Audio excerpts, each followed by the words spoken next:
তিনি বিজেপির রাজ্যসভার সাংসদ। বিভিন্ন সময় বিভিন্ন মন্তব্য বা কর্মকাণ্ডের জন্য শিরোনামেও থাকেন তিনি। ভাবছেন তো এখানে বিজেপির রাজ্যসভার কোন সাংসদের বিষয়ে কথা হচ্ছে? এবার সেটাই আপনাদের বলি। এখানে আলোচনা হচ্ছে বিজেপির রাজ্যসভার সাংসদ নগেন রায় ওরফে অনন্ত মহারাজের বিষয়। এবার তার আরও এক মন্তব্যকে ঘিরে শুরু হয়ে গিয়েছে জোর চর্চা। কোচবিহারের সিতাইতে একটা অনুষ্ঠানে বক্তব্য রাখার সময় হঠাৎই তাকে বলতে শোনা যায়, ভারতবর্ষের রাষ্ট্রপতি পাকিস্তানি বাংলাদেশি, প্রধানমন্ত্রী বাংলাদেশি পাকিস্তানি, রাজ্যপাল পাকিস্তানি বাংলাদেশি, পুলিশ প্রশাসনও প্রায় বাংলাদেশি, লিডারগুলোও সব বাংলাদেশি। তার মুখ থেকে এমন কথা শোনার পরে খুব স্বাভাবিকভাবেই চাঞ্চল্য ছড়িয়েছে রাজনৈতিক মহলে। কিন্তু হঠাৎ কেন বা কোন প্রেক্ষিতে এমন কথা তিনি বললেন, চলুন শুনে নেওয়া যাক তার বক্তব্য। কি বলছেন অনন্ত মহারাজ, শোনাই আগে আপনাদের। আর যদি এতে কোনো ভোটার লিস্টের নাম না আসে, তোমার ব্যাংক ট্যাঙ্ক সব ফ্রিজ হয়ে যাবে, কোনো সুবিধা পাবেন না, বুঝলেন? গৃহমন্ত্রী কইছে ডিটেনশন ক্যাম্প বানাবে, অর্গানাইজারদের নাম উঠে নেই ওদের রাখবে, তারপর প্রমাণ করবে তোমরা কোন দেশি না এই টাকার দেশি। আরে আমাদের টাকার মানুষ প্রমাণটা কাজ করবে? যেগুলার হাতত খাতা কলম ওলে তো বাংলাদেশি, ওলে তো পাকিস্তানি, ওলে মানুষ তো পাকিস্তান থেকে যাচ্ছে। ভারতবর্ষের রাষ্ট্রপতি পাকিস্তানি,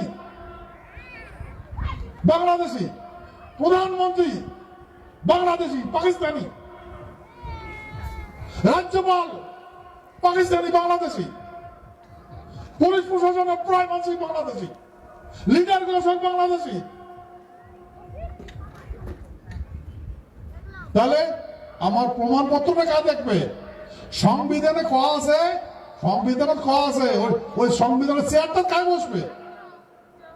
বাংলাদেশি মানে কালকে যারা বাংলাদেশকে বলছে যে উয়ার হাতত কলম, উয়ার হাতত খাতা,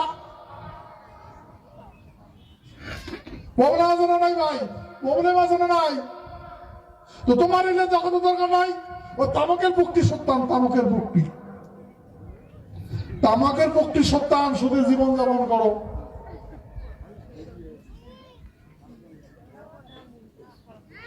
বুঝলেন?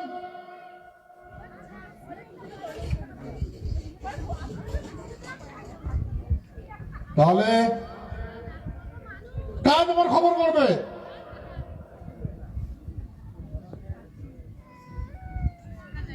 এইরকম আইন এইরকম করা লাগছিল। বিদেশি মানসিক চিনাক্ত করে আমরাই করবো। কার বিদেশ থেকে আসছে, কার বাংলাদেশি, কার রংপুরিয়া, কার পাকিস্তানি। আর অন্যকে দেখা লাগে আমার প্রমাণপত্র, উপরে কাগজ ধরিয়েছে, উমরা সবকিছু, উমরা জেলখানা পড়া দেয়, উমরা হাকিম, উমরা উকিল।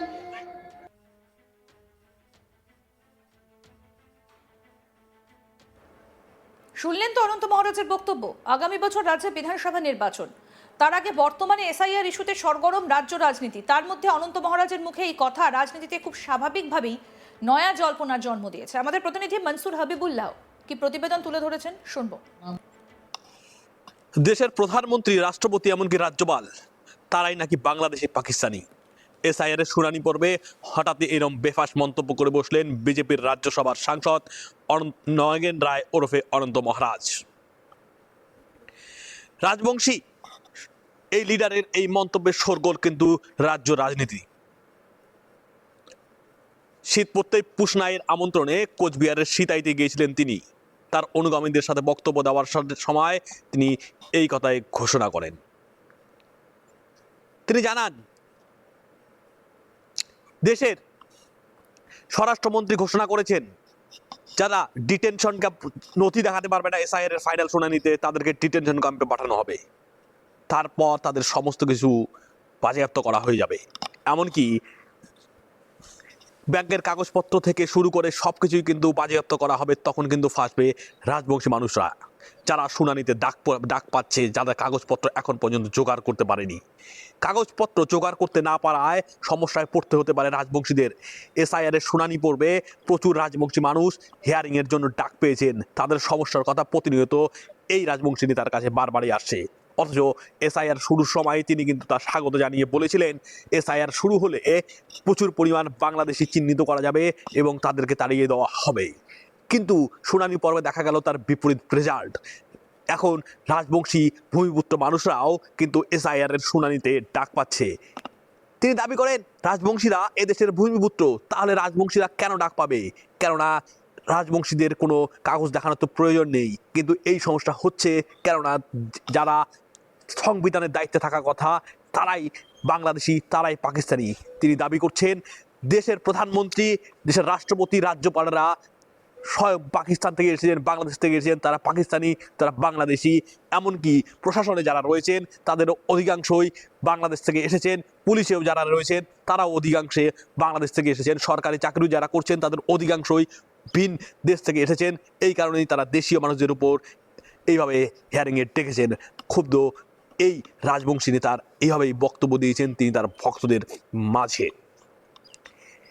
এসআইআর শুরুর সময় যিনি এত স্বাগত জানিয়েছিলেন, এই এসআইআর হিয়ারিং পর্বে তার এই বক্তব্য কিন্তু শোরগোল পড়েই যায় স্বাভাবিকভাবেই। কেননা এসআইআর এই হিয়ারিং পর্বে প্রচুর পরিমাণ মানুষ ডাক পেয়েছেন, যাদের অনেকেই রাজবংশী সম্প্রদায়ের অন্তর্ভুক্ত। রাজবংশী সম্প্রদায়ের অন্তর্ভুক্ত হওয়ার কারণে কিন্তু তারা তাদের নেতা অনন্ত মহারাজের কাছে শরণাপন্ন হয়েছেন। তারা জানাচ্ছে তাদের সমস্যার কথা জানিয়েছেন। তখন এই নেতা এইভাবেই বার্তা দিয়েছেন তার অনুগামীদের। এইটা নিয়ে শোরগোল পড়তেই কিন্তু সাফাই দিয়েছেন তিনি বর্তমান প্রধানমন্ত্রী নরেন্দ্র মোদী বা বর্তমান রাষ্ট্রপতি সম্পর্কে এই ধরনের মন্তব্য করেনি। তার অনুগামীরা দাবি করেছেন দেশের একসময় রাষ্ট্রপতি ছিলেন প্রণব মুখোপাধ্যায়, তিনিও নাকি বাংলাদেশ থেকে এসেছেন। দেশের প্রধানমন্ত্রী নরেন্দ্র মোদী বা লালকৃষ্ণ আদবানীদের বাড়ি নাকি ছিল পাকিস্তানে। এই তথ্যই তিনি বোঝাতে এসেছেন। ইদানিং যে রয়েছেন প্রধানমন্ত্রী নরেন্দ্র মোদী বা ইদানিং যে রাষ্ট্রপতি রয়েছেন তার সম্পর্কে তিনি এইভাবে ধরনের কোনো কথাই তিনি বলতে চাননি। তিনি পূর্ববর্তী যে কাহিনী তার এই উদাহরণ দিতে চেয়েছেন। এই সাংসদের কথাই কিন্তু কোচবিহারে শোরগোলেই পড়ে গেছে। এসআইআর শুরু হওয়ার পরে যে হবে চলছে শুনানি, তাতে প্রথম দিন থেকেই কিন্তু প্রচুর মানুষ বিডিও অফিসে যাচ্ছেন তাদের শুনানি কাগজপত্র নিয়ে। আমরা দেখতে পেয়েছি 90 বছরের বৃদ্ধাও যাচ্ছেন, ছিটমহলের বিবাহিত মহিলারাও যাচ্ছেন, আরও অনেকেই বিভিন্ন বুথে ডাক পেয়েছেন, তারাও কিন্তু এই হিয়ারিংয়ে শুনানিতে যাচ্ছে। এই শুনানিতে রাজবংশী মানুষদেরও কিন্তু লাইন পড়ে গেছে প্রচুর পরিমাণ রাজবংশী মানুষ যারা এই ডাক পেয়েছেন। অনন্ত মহারাজ এটাতেই নাখুশ, কারণ তিনি দাবি করেছেন রাজবংশী মানুষরা ভূমিপুত্র, তাদেরকে কেন আবার নাগরিকত্বের প্রমাণপত্র দেখা দিতে পারে। আর স্বরাষ্ট্রমন্ত্রীর সেই হুঁশিয়ারি ডিটেনশন অ্যান্ড ডিপোর্ট, সেই কথায় কিন্তু উল্লেখ করতে চেয়েছেন তিনি বারবার।